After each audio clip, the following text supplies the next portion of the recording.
Yeah. I am sorry for scheduling on such short notice. I didn't think I was going to be able to meet at all this week, and then I remember we didn't have school today. Oh, So, that's okay. No problem. That's what online tutoring is all about, being able to schedule on short notice. So, okay. And a lot of these, or like a couple of them, we went over because I took this test before our meetings last week. okay. So, like a couple of them we went over last week, and I understand. Okay. Before we go forward, though, it's clear to me from reviewing this test that here's some things that you just absolutely have to memorize. Okay. Okay, so let's review the logarithm basics that you need to memorize, and also let's review the exponential basics that you need to memorize. Because after all, logs are just inverse functions of exponential functions. Okay, so let's start with the exponentials. What is b to the x times b to the y equal to? Bx plus y.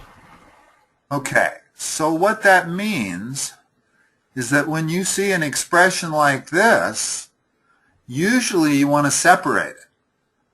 There was one problem that had 4 to the log of 6 plus log of 5.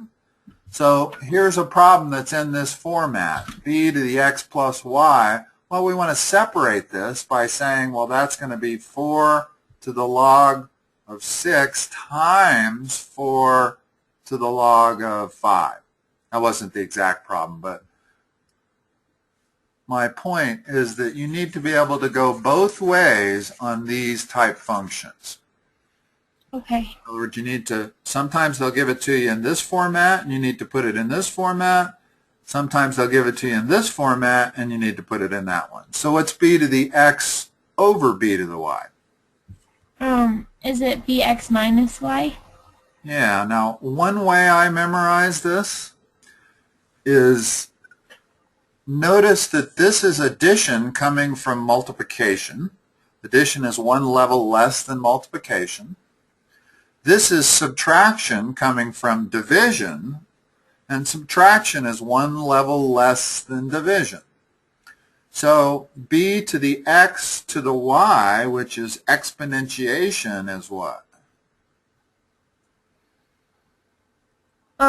Is it bxy?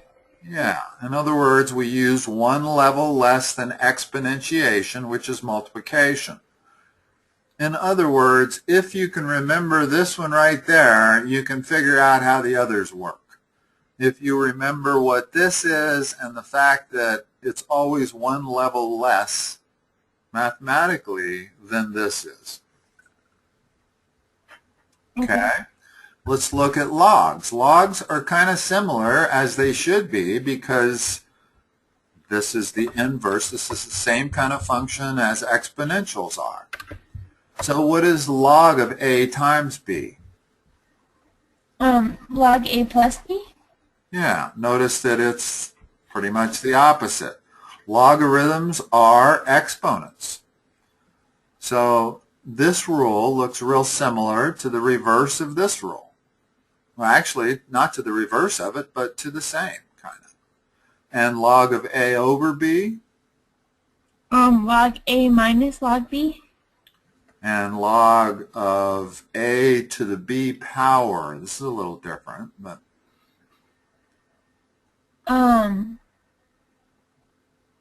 is it, I don't, well, it's actually not different. It's kind of the same as this third rule for exponentials. We're exponentiating, which means we want to multiply. So we're going to multiply b times the log of a. The other way to think about it is when you're taking the log of something that's being exponentiated, take the exponent, bring it down in front like that.